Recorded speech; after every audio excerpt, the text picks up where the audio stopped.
ఆహా, ఏమి మన భాగ్యమే! ఈ రోజు మన భువనేశ్వరి గారు మనల్ని అలరించడానికి వచ్చారు.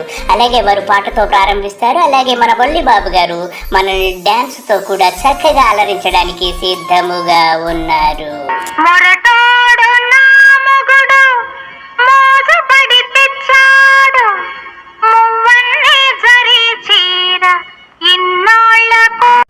చాలా చక్కగా పాట పాడి వినిపించారు.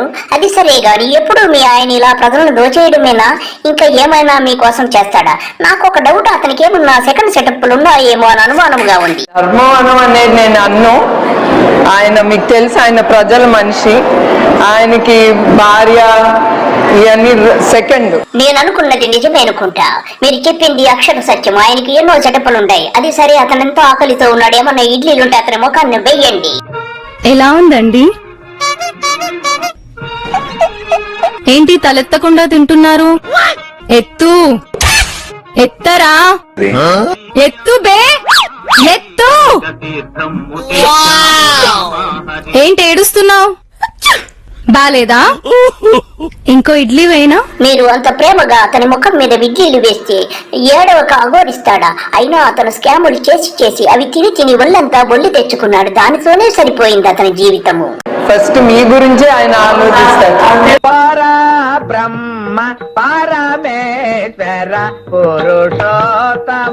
బొల్లిగాడు స్కామ్ చేసి దోచేసిన సొమ్ములో మీకు ఎప్పుడైనా ఒక్క చీరన్నా కొన్నాడా భువనేశ్వరి? చెప్పండి.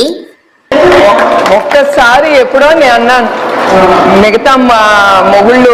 మీ తెలుగు భాషా ప్రావీణ్యతకు నా నమస్కారాలు.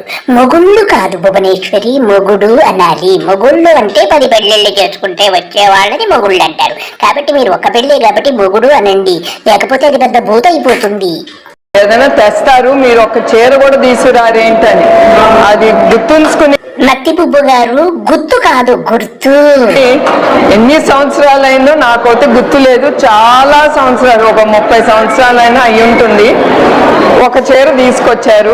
అసలు నేను ఏం చెప్పే పరిస్థితిలో లేను బాబు. దాన్ని చూసి నాకు హార్ట్ అటాక్ వచ్చింది.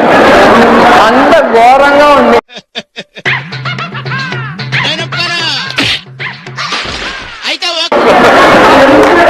ఎందుకంటే ఆ కలర్లు అవన్నీ చూసి.